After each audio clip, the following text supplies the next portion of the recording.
तो जैसे कि पता है हम लोग जो है हर रोज़ जो है टॉप 100 एमसीक्यू प्रश्न का डिस्कशन कर रहे हैं और ये जितने सारे प्रश्न कराए जा रहे हैं आने वाले जो इसरो के एग्ज़ाम है उन्हें जो है ध्यान में रखते हुए ये सारे प्रश्न कराए जा रहे हैं और इसमें काफ़ी जो है इम्पोर्टेंट प्रश्न ऐड किए गए हैं जो पूछे जाते हों जिसकी पूछने की पूरी संभावना है। तो तकरीबन आपको यह वीडियो जो है हर रोज़ मिल जाता है यानी 8 और 9 बजे रात के आसपास में जो है आपको यह वीडियो मिल जाता है। तो इससे पहले जो है तकरीबन 5 पार्टों का जो है डिस्कशन हम लोग ने कर लिया है और आज जो है छठे पार्ट का डिस्कशन करने वाले हैं। तो शुरू से लेकर अंत तक वीडियो में बने रहिए और अगर आप चैनल पे पहली बार विजिट कर रहे हैं तो चैनल को सब्सक्राइब करके और साथ में जो है घंटे का आइकॉन को भी दबा दें ताकि आपको नोटिफिकेशन जो है प्रॉपरली मिल सके। तो आज जो डिस्कशन करने वाले हैं पिछले वीडियो हम लोगों ने जो है 200 प्रश्न का डिस्कशन कर लिया था और आज जो है 201 से आगे की प्रश्न का डिस्कशन करेंगे। तो आज का जो पहला प्रश्न है for measuring the plug gauge is used यानी जो है किसके मापन के लिए जो है प्लग गेज का उपयोग करते हैं यानी आपको बताना है कि किसके मापन के लिए यानी जो हम प्लग गेज का यूज करते हैं किसे मापने के लिए करते हैं। तो प्लग गेज का जो यूज करते हैं होल्स ऑफ सिलेंड्रिकल यानी जो है सिलेंड्रिकल होल्स को मापने के लिए प्लग गेज का प्रयोग करते हैं। अगला है प्लास्टिक की ड्रिलिंग के लिए प्रयोग कूलेंट यानी coolant used in plastic drilling यानी प्लास्टिक की जब हमें ड्रिलिंग करनी होती है तो उसके लिए जो है कौन सा कूलेंट का प्रयोग करते हैं। तो वहाँ जो है कंप्रेस्ड एयर का प्रयोग करते हैं। तो इसका जो आंसर हो जाएगा सी सही हो जाएगा। अगला है व्हील में प्रयुक्त एब्रेसिव कनौ को बाउंड द्वारा पकड़े रहने की शक्ति को क्या कहते हैं तो उसे क्या कहते हैं बाउंड कहते हैं। अगला है व्हील में ग्लेजिंग लोडिंग या गड्ढे पर जाने पर उसे किस टूल द्वारा ठीक किया जाता है। जब हम व्हील ग्राइंडिंग व्हील को काफ़ी लंबे टाइम तक यूज करते हैं उसमें क्या होता है कि ग्लेजिंग यानी उसका जो है टीथ जो है स्मूथ हो जाता है यानी चिकना हो जाता है और उसका लोडिंग या जो उसके जो एब्रेसिव कण जो छोटे-छोटे कण जो चिप के रूप में फँस जाते हैं, उसे लोडिंग कहते हैं। यानी ये जो सारे दोष होते हैं, इसे किसके द्वारा ठीक किया जाता है? तो इसे जो है ड्रेसिंग टूल द्वारा ठीक किया जाता है, जो कि ऑप्शन ए में मिल जाता है। अगला है मैकेनिकल सरफेस इंडिकेटर के मेजरिंग स्टाइलस किसका बना होता है? तो वह डायमंड का बना होता है।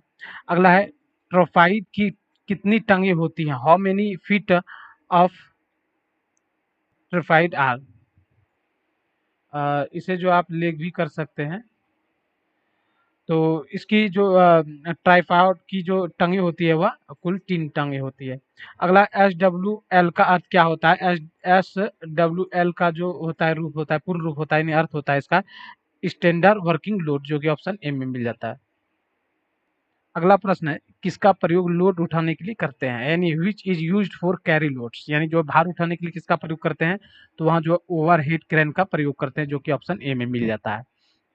अगला प्रश्न है फॉर्जिंग शॉप में प्रयोग की जाने वाली वाइस यानी जो फॉर्जिंग शॉप में जो जिस वाइस का प्रयोग करते हैं उसे कौन सा वाइस कहते हैं? तो उसे जो है लेग वाइस कहते हैं यानी फॉर्जिंग शॉप में लेग वाइस का प्रयोग किया जाता है। अगला प्रश्न है फोर्जिंग करने पर धातु होती है यानी फोर्जिंग जब हम करते हैं तो धातु किस अवस्था में होती है जो हम फोर्जिंग करते हैं? तो इसका जो आंसर हो जाएगा वह बी हो जाएगा यानी प्लास्टिक दशा में जब होती है हमारा मेटल तो उसकी जो है हम फोर्जिंग आसानी से कर सकते हैं। अगला प्रश्न है कास्ट आयरन की फोर्जिंग नहीं कर सकते क्योंकि इसमें यानी जो है कास्ट आयरन का फोर्जिंग करना मुश्किल होता है। क्यों? क्योंकि वह जो है भंगुरता के कारण वह ब्रिटलनेस होने के कारण जो है हम उसकी फोर्जिंग नहीं कर सकते हैं। इसका कास्टिंग यानी ढलाई जो है कर सकते हैं।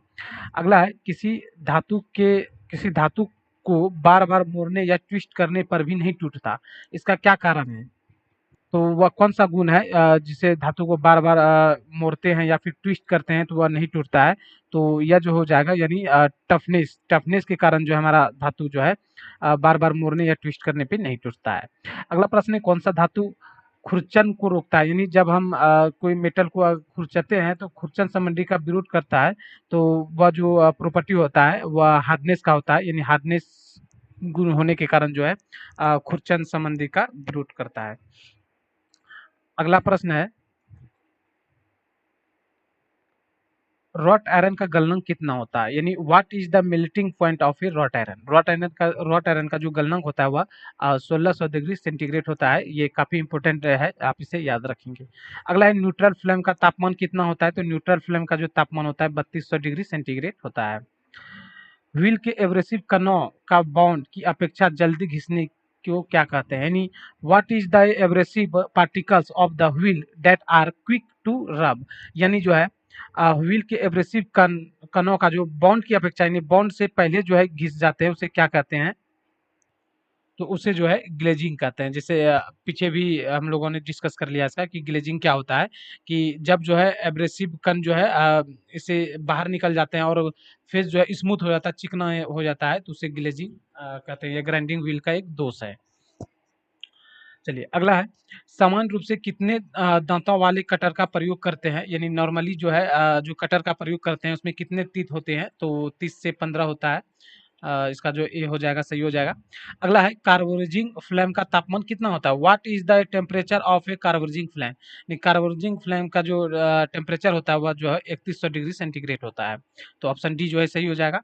लेथ मशीन में प्रयोग होने वाले कई गियर के सेट होते हैं, उसे क्या कहते हैं, तो उसे गियर ट्रेन यानी गियरों की माला कहते हैं। तो बी जो है सही हो जाएगा। चलिए अगला प्रश्न देखते हैं। अगला प्रश्न है 220 नंबर का। मैग्नेटाइटस में कितने प्रतिशत लोहे का कण पाए जाते हैं, what percentage of iron particles are there in a magnetite iron जो है, तो इसमें जो है लोहे की प्रतिशत की बात करें मैग्नेटाइट में, तो यह जो है 72% होता है। तो ऑप्शन ए ही सही हो जाएगा। अगला है, स्लॉटिंग मशीन में रैम किस दिशा में घूमता है, तो स्लॉटिंग मशीन जैसे कि पता आप लोगों को कि इसका जो है वर्टिकल दिशा में आगे पीछे रेसिप्रोकेट करता है। तो बी जो है सही हो जाएगा। अगला है, कास्ट आयरन में कौन सी अशुद्धियां होती है, तो सिलिकॉन, गंधक, फास्फोरस, ये सभी औषधियां कास्ट आयरन में होता है। तो इसका जो है D all of the above सही हो जाएगा। अगला है, क्लास डी में किस प्रकार की आग आती है, what kind of the comes in class D, यानी जो है क्लास डी में किस प्रकार की आग आती है, तो बिजली की आग जो है क्लास डी के अंतर्गत आता है। तो डी जो है सही हो जाएगा। अगला है, मार्किंग टेबल किस धातु की बनी होती है, marking table is made of which metal. Marking table जो है किस मेटल का बना होता है, तो यह जो है कास्ट आयरन का बना होता है। तो ऑप्शन ए में ही मिल जाता है।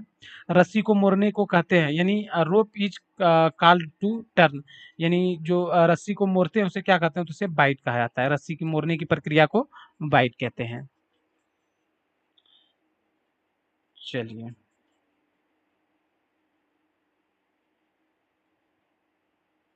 अगला है, यहाँ पूछा गया है जो है सही से क्लियर नहीं आया है। तो पूछा, सरफेस गैस का दूसरा नाम क्या है, तो आप इसे, मैं माउस से ड्रॉ कर रहा हूँ तो सही से नहीं हो रहा है, तो आप इसे याद रखेंगे। नहीं जो है सरफेस गैस का दूसरा नाम क्या है, तो इसे स्क्राइबिंग ब्लॉक भी कहते हैं।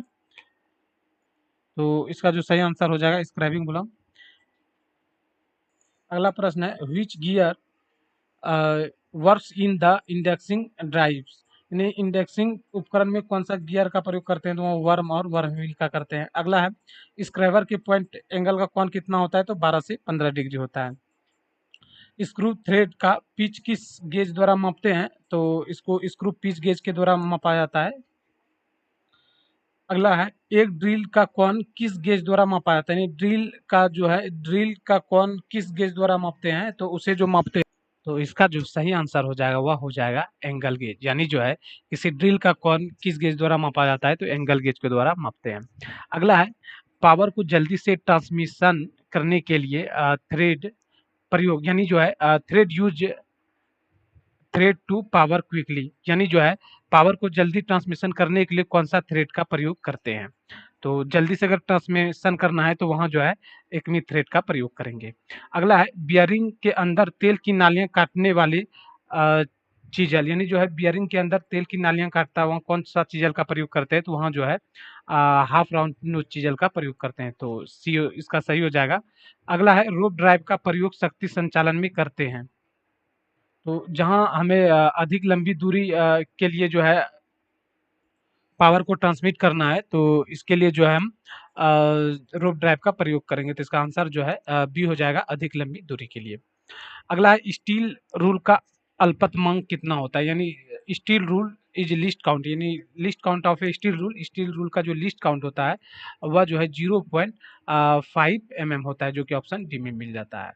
अगला है स्वशीत के लिए किस प्रकार की टेक का उपयोग करेंगे। इंग्लिश इंग्लिश देख लेंगे, इंग्लिश क्या कह रहा है। For self direct what type of tech is used, यानी जो है सेल्फ सेंटरिंग के लिए कौन सा जो है चक का यहाँ प्रयोग करेंगे, ये पूछ रहा है। तो यहाँ 3 जबरा चौक चक का जो है प्रयोग करेंगे। अगला है स्लिप गेज का दूसरा नाम क्या है, तो स्लिप गेज का जो दूसरा नाम है जॉनसन गेज है। हैमरिंग करते समय हैमर को उसके अंतिम सिरे से कितना छोड़कर पकड़ना चाहिए, तो 15 से जो है 30 mm अंतिम सिरे से छोड़कर उसे पकड़ना चाहिए। तो इसका जो सही आंसर हो जाएगा ये बीच सही आंसर हो जाएगा। अगला है शीशे की बोतल पर कौन सी प्रकार की थ्रेड बनाई जाती है, यानी what type thread is made on glass बोतल, यानी जो है शीशे की बोतल पे किस प्रकार की थ्रेड बनाई जाती है, तो वहाँ जो है नकल थ्रेड का प्रयोग किया जाता है। तो ए में मिल जाता है। गियर के पिच सर्कल से ऊपर तक की दूरी को क्या कहते हैं, यानी गियर की जो पिच सर्कल है उसे ऊपर तक की दूरी को कहते हैं एडेंडम कहते हैं। अगला है निम्न में से किस गियर की दांतों की दूरी के साथ तिरछे होते हैं, निम्न मतलब वह कौन सा गियर है जो दांतों की दूरी जो है मतलब कुछ कोण पे कटे होते हैं, इस प्रकार से तिरछे कटे होते हैं, तो वहां जो है हेलिकल गियर में। अगला है ट्रिमिंग क्रिया किससे संबंधित है, प्रेस कार्य से संबंधित है। अगला है रेक पिनियन का प्रयोग क्या आता है, नहीं rack pinion is use, rack pinion को कहते हैं सर्कुलर मोशन को रेसिप्रोकेटिंग मोशन में बदलने के लिए, तो ए में ही मिल जाता है। अगला है कौन सी पुली स्लिपिंग से बचने के लिए फ्लैट पुली के स्थान पर प्रयोग किया जाता है, यानी बताना है कि आपको वो कौन सा पुली है जिससे स्लिपिंग से बचने के लिए फ्लैट पुली के स्थान पर इसका प्रयोग जो है किया जाता है। तो इसका जो सही आंसर हो जाएगा वह हो जाएगा बी ग्रुप पुली। ठीक है, तो हो जाएगा इसका बी ग्रुप पुली। अगला है हेक्सागोनल सॉकेट हेड बोल्ट का हेड फिट करने के लिए क्या जाता है, तो जब हमें हेक्सागोनल सॉकेट हेड का बोल्ट को फिट करना है तो वहाँ काउंटर बोर करेंगे, तो ऑप्शन बी में मिल जाता है, काउंटर बोर ड्रिल का चुनाव करेंगे। किस गेज द्वारा कार्यखंड के बाहरी एवं आंतरिक त्रिज्या को माप सकते हैं, तो रेडियस गेज के द्वारा माप सकते हैं। अगला है दो शाफ्टों के सिरे किसके सहारे से जोड़े जाते हैं, यानी दो शाफ्ट के अगर दो ये मान के चलिए कोई दो शाफ्ट है और इसके सिरे को जो जोड़ना है किसके द्वारा, तो यहाँ जो है कपलिंग के माध्यम से जोड़ते हैं, तो ऑप्शन बी में मिल जाता है कपलिंग। अगला है मशीन की फाउंडेशन में समतक कौन सा बोल्ट काम आता है, तो वहाँ जो है रेग बोल्ट का प्रयोग करते हैं मशीन की फाउंडेशन के लिए। अगला है किस वाशर के किनारे को मोड़ कर नट को घूमने से रोका जाता है, तो वहाँ जो है टैब वाशर का प्रयोग करते हैं।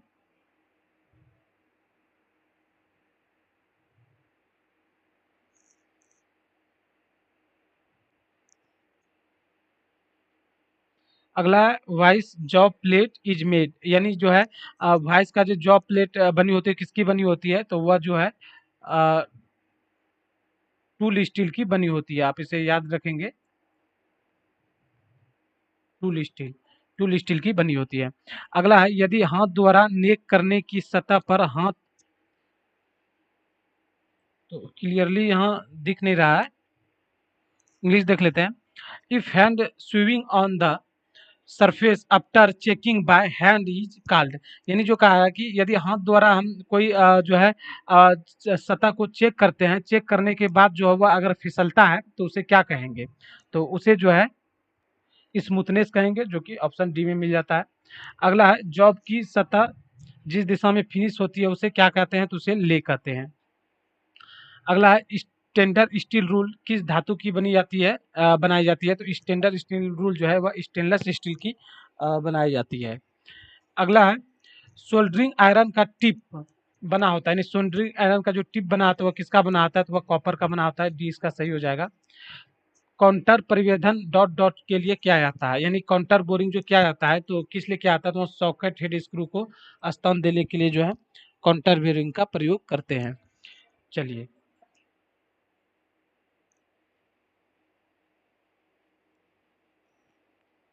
अगला देखते हैं सतह के खुरदरेपन को क्या कहते हैं, यानी what is the roughness of the surface, यानी सरफेस का जो है खुरदरेपन को क्या कहते हैं, तो उसे जो कहते हैं खुरदरेपन को रफनेस कहते हैं, जो कि ऑप्शन बी में मिल जाता है। चलिए अगला है कि बाहा माप देखने के लिए लिमिट गेज निम्नलिखित में से कौन सा है।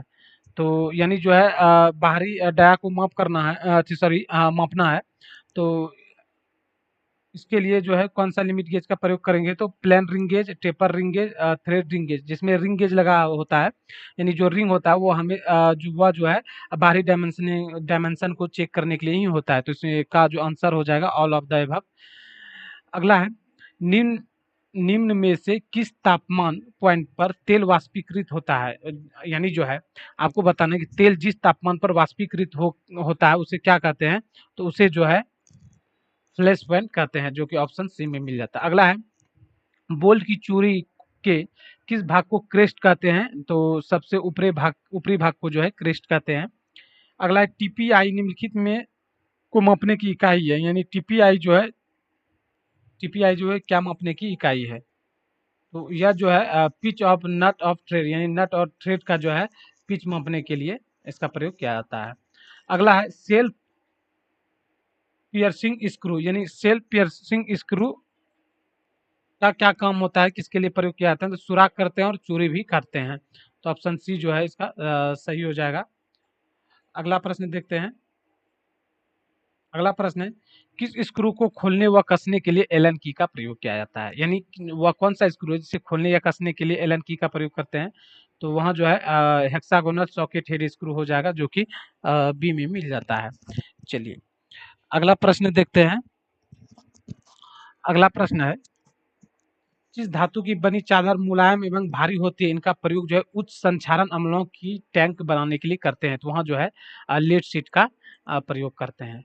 अगला है किस धातु की चादर डेयरी उद्योग या खाद्य सामग्री, रासायनिक संयंत्र तथा रोसई का सामान बनाने के लिए करते हैं, यानी which metal sheets are used for dairy product, food product, chemical plants and kitchen utensils utensils, तो बताना है आपको कि वह कौन सा सीट है जिसे डेयरी उद्योग के लिए, खाद्य सामग्री के लिए और रसायन संयंत्र और रसोई सामानों के लिए प्रयोग करते हैं, तो यह जो है स्टेनलेस स्टील हो जाएगा, स्टेनलेस सीट हो जाएगा, तो ऑप्शन ए ही इसका जो है सही हो जाएगा। चलिए अगला प्रश्न देखते हैं। पाइपलाइन के सिरे को फिटिंग द्वारा बंद किया जाता है, तो प्लग द्वारा करते हैं।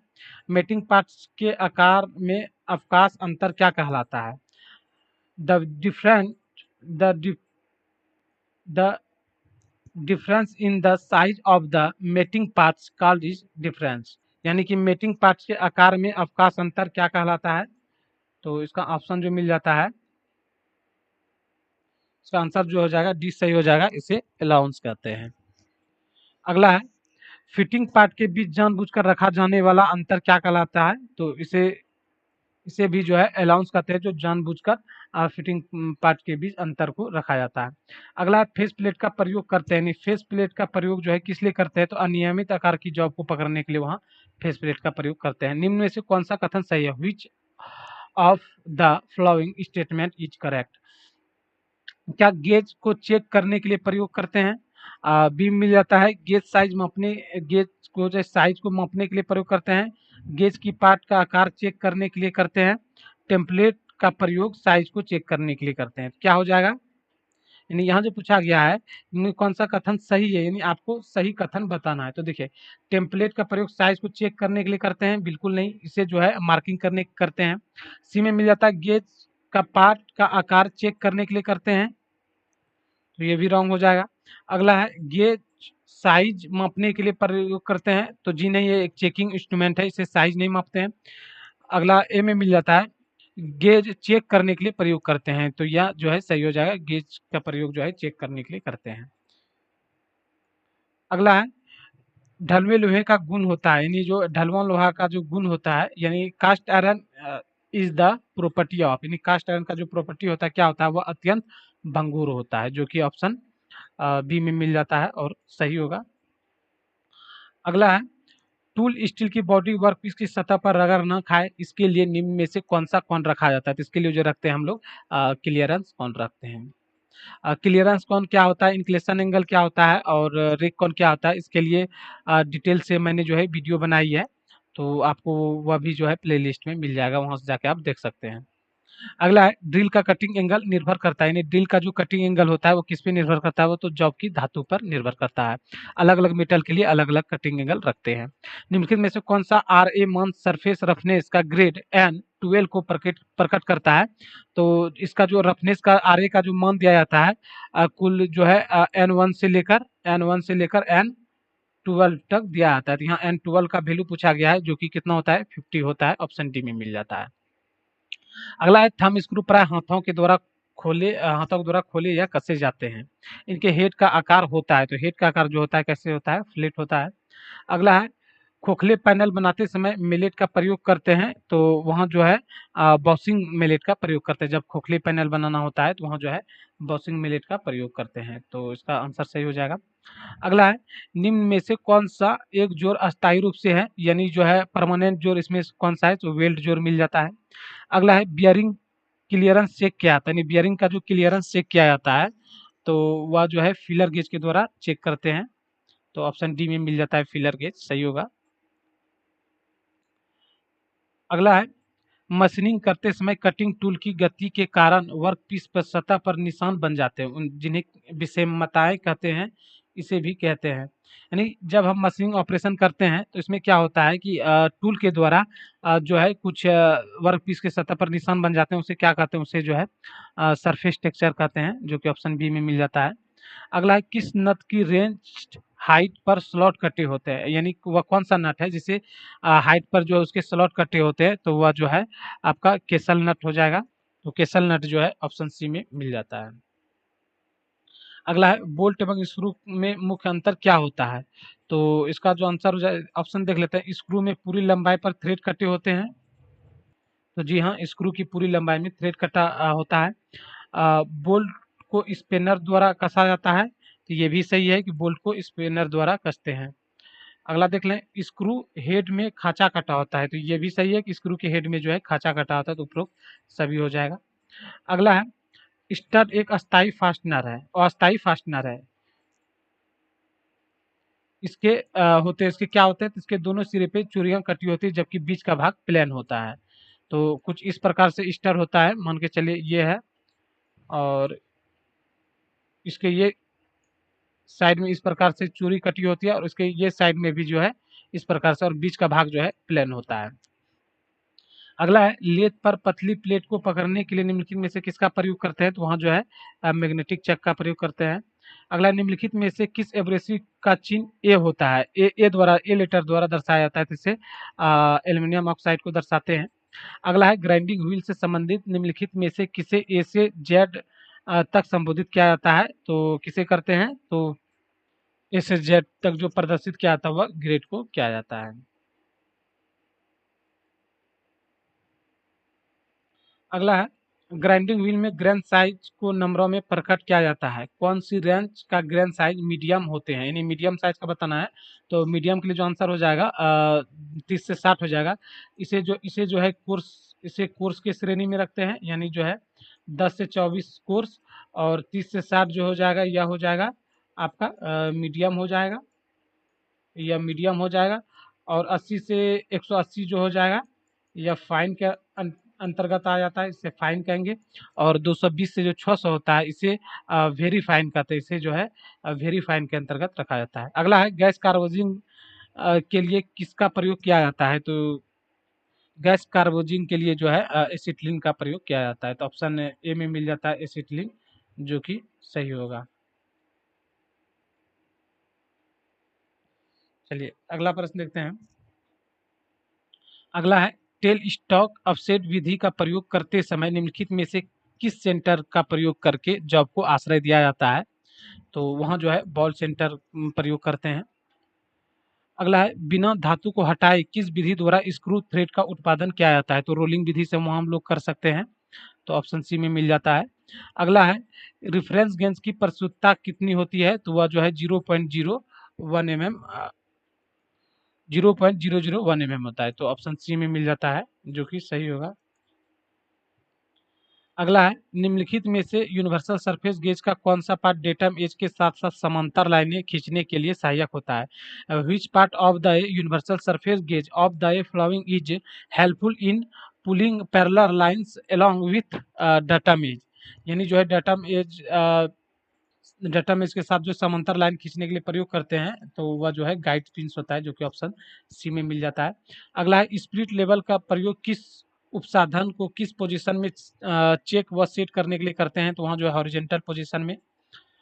निम्नलिखित में से किस धातु के द्वारा लेथ की स्टेडी रेस्ट के पैड बनाए जाते हैं? तो वह जो बनाते हैं स्टेडी रेस्ट के जो पैड बनाते हैं वह ब्रास के बनाते हैं। तो सी जो है इसका सही हो जाएगा, 291 का सी सही हो जाएगा। चलिए अगला प्रश्न देखते हैं। अगला प्रश्न है, निम्नलिखित में से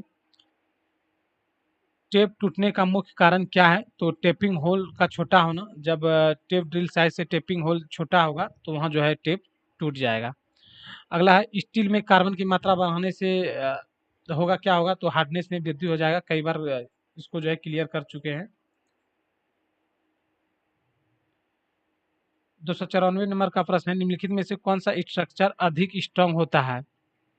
तो सबसे जो अधिक स्ट्रांग स्ट्रक्चर होता है वह होता है पियर लाइट, सबसे अधिक स्ट्रांग होता है। अगला है, निम्नलिखित में से कौन सा क्विंचिंग माध्यम जो है अधिक तेजी से ठंडा करता है? Which of the flowing cooling medium close down? तो यह जो है ब्रायन सॉल्यूशन होता है। लेथ लेथ टूल पर रेक एंगल किस लिए दिया जाता है? तो यह चिप्स को निकलते समय गाइड करने के लिए जो है रेक एंगल दिया जाता है, ए में ही मिल जाता है। अगला है, निम्नलिखित में से कौन सा टेपर इंडियन स्टैंडर्ड के अंतर्गत डिजाइन की गई होती है? तो यह जो है मोस्ट टेपर होता है। निम्नलिखित में से कौन सा फर्नेस में पिग आयरन रॉट आयरन बनाया जाता है? पिग आयरन से जो है रॉट आयरन बनाते हैं, वो कौन सा फर्नेस होता है? तो वह जो हो जाए पुडलिंग फर्नेस हो जाएगा, जो कि ऑप्शन सी में मिल जाता है। अगला है, वेल्डिंग एक प्रकार का क्या है? तो वेल्डिंग एक प्रकार का जो है परमानेंट यानी अस्थायी जोड़ है। अगला प्रश्न है, निम्नलिखित में से हेक्सा ब्लेड का कौन सा पीस सॉलिड ब्रास को काटने के लिए प्रयुक्त है? नहीं, सॉलिड ब्रास को काटने के लिए जो वहाँ 1.08 mm वाला प्रयोग करते हैं, और पतली ट्यूब और थिन सीट को काटने के लिए 0.8 mm वाला पिच का प्रयोग करते हैं। तो चलिए इस वीडियो में जो है 100 प्रश्न जो है कुल पूरे हुए, और इसी प्रकार से आपको हर रोज जो है वीडियो मिलता रहेगा, जो कि आने वाली इसरो के एग्जाम के लिए काफ़ी जो है उपयोगी साबित होने वाला है। तो चलिए इस वीडियो में इतना ही।